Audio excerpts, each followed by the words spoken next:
স্বাক্ষরিত জুলাই সনদ বিবেচনায় রেখে পুরো সংবিধান পর্যালোচনা করে সংশোধন করা হবে বলে জানিয়েছেন আইনমন্ত্রী মোহাম্মদ আসাদুজ্জামান। দুপুরে সংবিধান সংশোধনে গঠিত বিশেষ কমিটির প্রথম বৈঠক শেষে তিনি বলেন, জুলাই সনদকে পাশ কাটিয়ে কোনো রাজনৈতিক মতাদর্শ চাপিয়ে দেয়া হবে না।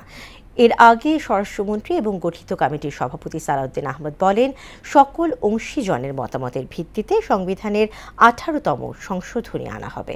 বিরোধী দল অংশ না নিলেও তাদের মতামত দেওয়ার সুযোগ থাকবে। মফির রহমানের রিপোর্ট।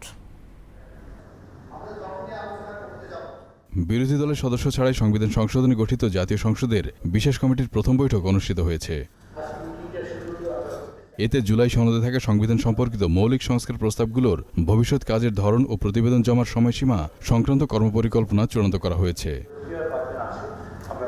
কমিটি সভাপতি সালাউদ্দিন আহমেদ বলেন, সমাজের বিভিন্ন স্তরের মানুষের সঙ্গে কথা বলে ঠিক করা হবে সংবিধান সংশোধনের প্রক্রিয়া এবং পদক্ষেপ। আমরা জুলাই জাতীয় সনদ পূর্ণাঙ্গভাবে বাস্তবায়ন করতে চাই এবং জুলাই জাতীয় সনদের বাইরেও যে সমস্ত মতামত আসবে সমাজের বিভিন্ন সেকশন থেকে, আইনজীবী, সংবিধান বিশেষজ্ঞ, শিক্ষক সমাজ এবং সাংবাদিক বন্ধুগণ এবং সমাজের আরও অন্যান্য ক্লাস যারা জুলাই গণ অভ্যুত্থানে অংশগ্রহণ করেছেন, সেই সমস্ত ছাত্র নেতৃবৃন্দ, বৈষম্য বিরোধী ছাত্র নেতৃবৃন্দ, সকলের সাথে আমরা আলোচনা করব।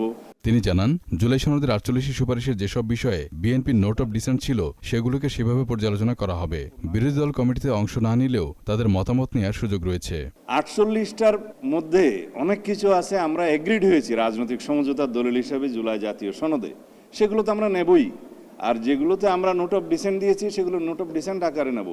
এর বাইরেও আমাদের অনেক বক্তব্য আছে, আমাদের নির্বাচনী ইশতেহারে আছে, সেগুলো আমরা ধারণ করব যেগুলো জুলাই জাতীয় সনদে প্রতিফলিত হয়নি। পরে কমিটির পূর্ণ প্যানেল নিয়ে সাংবাদিকদের সঙ্গে কথা বলেন আইনমন্ত্রী মোহাম্মদ আসাদুজ্জামান। তিনি বলেন, স্বাক্ষরিত জুলাই সনদ বিবেচনায় রেখে এবং বিএনপির নির্বাচনী ইশতেহারের আলোকে সংবিধান সংশোধনের বিষয়ে সুপারিশ করবে বিশেষ কমিটি। সংবিধান সংশোধনের জন্য জুলাই সনদ আমার সামনে থাকবে। জুলাই সনদকে সামনে রেখে, জুলাই সনদকে বৃত্তায়ন করে, জুলাই চেতনাকে ধারণ করে আমার সংবিধান সংশোধনের পথে আমি এগিয়ে যাব। পুরাটা পর্যালোচনা প্রয়োজন হবে, কারণ হারমোনিয়াস ইন্টারপ্রিটেশন রাখতে হবে, একটার সাথে আরেকটার গাঁথুনি রাখতে হবে। জুলাই সনদকে বাইপাস করে আমি আমার রাজনৈতিক মতাদর্শ বা অন্য কিছু চাপিয়ে দেবো, সেটা আমরা করব না।